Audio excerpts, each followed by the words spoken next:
ہمارے دور میں پاکستان کی ایکسپورٹس ریکارڈ ہوئی تھی، ٹیکسٹائل ایکسپورٹس ریکارڈ ہوئی تھی، ہمارا جو ٹیکس کلیکشن تھا وہ ریکارڈ تھا، اور یہ سارا پاکستان کی اکنامک سروے کے اندر یہ سب چیزیں لکھی ہوئی ہیں۔ ہمارا کسان سب سے زیادہ خوشحال تھا، ہماری 2 سال 4 میجر فصلوں کے اندر بمپر کراپس تھی۔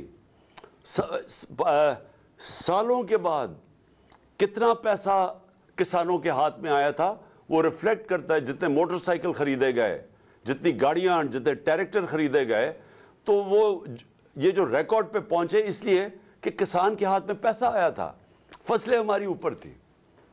تو سارے کسانوں کو بھی میں آج ان سے بھی بات کر رہا ہوں، آپ کو بھی اپنی آواز بلند کرنی ہے۔ آپ پھر سے ہمارا انڈسٹریلسٹ لارج سکیل مینوفیکچرنگ جو پاکستان کی تھی، وہ کتنے سالوں کے بعد اس کی 10.7% اس کی گروتھ ریٹ ہوئی تھی۔ ہمارے آخری مہینے میں 27% انڈسٹریل گروتھ ہوئی تھی، جو آج 0 پہ آ گئی ہے۔ تو میں ان سب جتنے بھی ہمارے پاکستان کے ڈیفرنٹ شعبے ہیں، میں آج آپ ساروں کو کہہ رہا ہوں کہ اگر آپ آج اپنی آواز بلند نہیں کریں گے، جتنی تیزی سے ملک نیچے جا رہا ہے، آپ سب ذمہ دار ہوں گے اس تباہی کا۔ میں نے جو اپنی ٹیم کو بلایا ہوا ہے، ہمارا مقصد اب کیا ہے کہ اگر اللہ نے ہمیں حکومت دی تو ہمیں کیا کرنا پڑے گا، ہم کیسے ملک کو اس دلدل سے نکالیں گے۔ جو ہمارا ڈالر گیپ ہے وہ بڑھتا جا رہا ہے، کیونکہ جو ہم نے باہر قرضے لیے ہوئے ہیں، اور مجھے یہ بتانا پڑے گا کہ قرضے تحریک انصاف نے تو لیے تھے قرضوں کی قسطیں واپس کرنے کے لیے، لیکن جنہوں نے قرضے ہمارے ملک کو مقروض کیا تھا وہ یہ 2 جماعتیں ہیں، 30 سال سے یہ اقتدار میں بیٹھی ہوئی ہیں،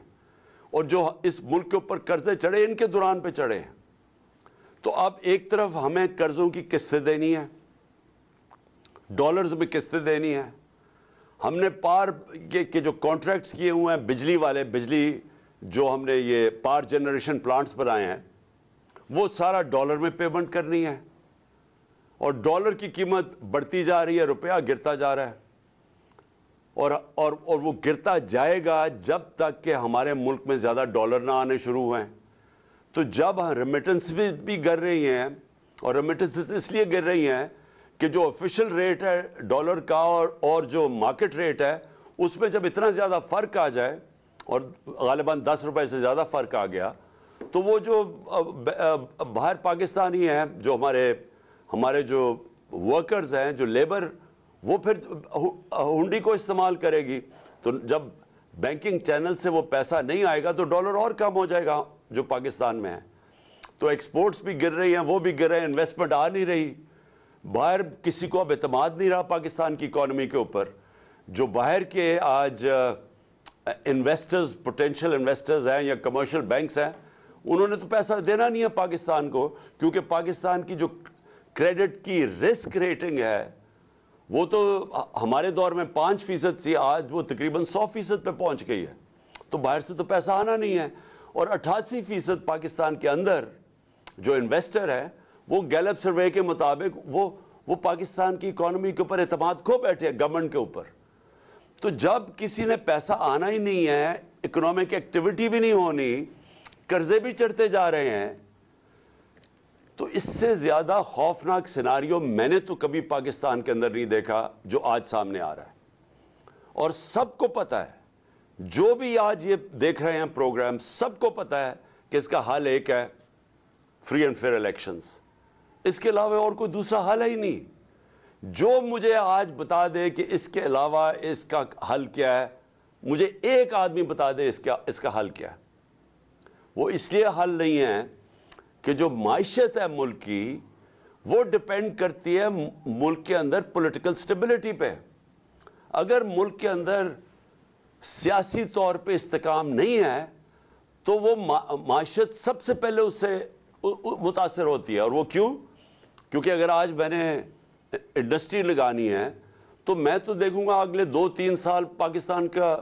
5 سال پاکستان کا سچویشن کیا ہوگا۔ تو اگر مجھے یہی نہیں پتا کہ اگلے 3-4 مہینے 5 مہینے میں پاکستان کا سچویشن کیا ہوگا، کون گورنمنٹ آئے گی، کیا حالات ہوں گے، تو میں تو آج اپنا پیسہ نہیں لگانے لگا پاکستان میں، بلکہ مجھے اگر یہ بھی خوف ہے کہ میرا روپیہ بھی گرتا جا رہا ہے تو میں تو ڈالر خریدوں گا،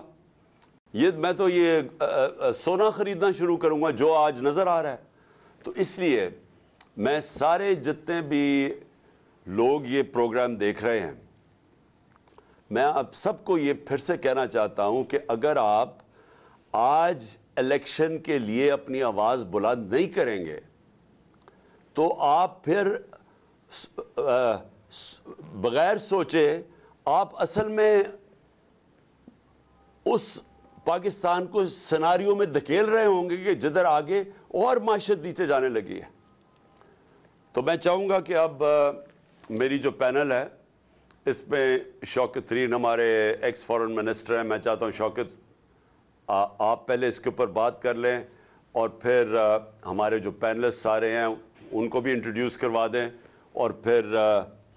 کوشش کریں گے کہ اگر ہم پینلسٹ سے بھی تھوڑی سی بات چیت کروا لیں۔ جی شوکت۔ جی تھینک یو چیئرمین صاحب۔ دیکھیے سر، آپ نے تو بتا ہی دیا کہ ہم اس وقت جو ٹائر اسٹیٹس ہیں ہماری، جس میں انفلیشن جو ہے وہ 50 سال میں سب سے زیادہ ہے۔ عمران خان اب پی ٹی آئی کے چیئرمین اس وقت لاہور میں میڈیا سے گفتگو کر رہے ہیں۔ برمنگھم اور گرد و نواح میں سردی کی شدید لہر جاری ہے، درجہ حرارت کئی روز سے نقطہ انجماد سے اوپر نہیں آیا۔ مزید تفصیل بتا رہی ہیں برمنگھم سے نمائندہ جیو نیوز سائمہ ہارون۔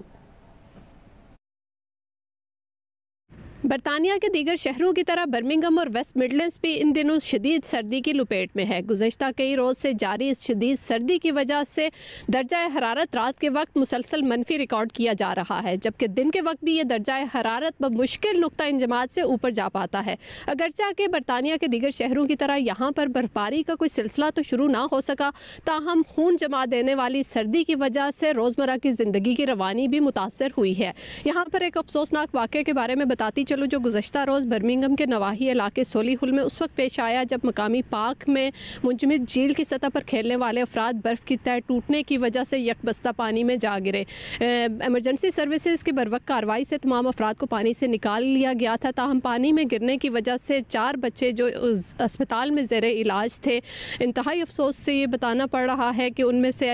3 بچے آج صبح ان کی وفات ہو گئی ہے، اور پولیس کے مطابق ان کی عمریں 8، 10 اور 11 سال بتائی جا رہی ہیں، جبکہ ایک 6 سالہ بچہ تشویشناک صورتحال میں ابھی بھی ہسپتال میں زیر علاج ہے۔ بہت شکریہ سائمہ آپ کا۔ جیو نیوز میں یہاں وقت ہوا ہے ایک بریک کا۔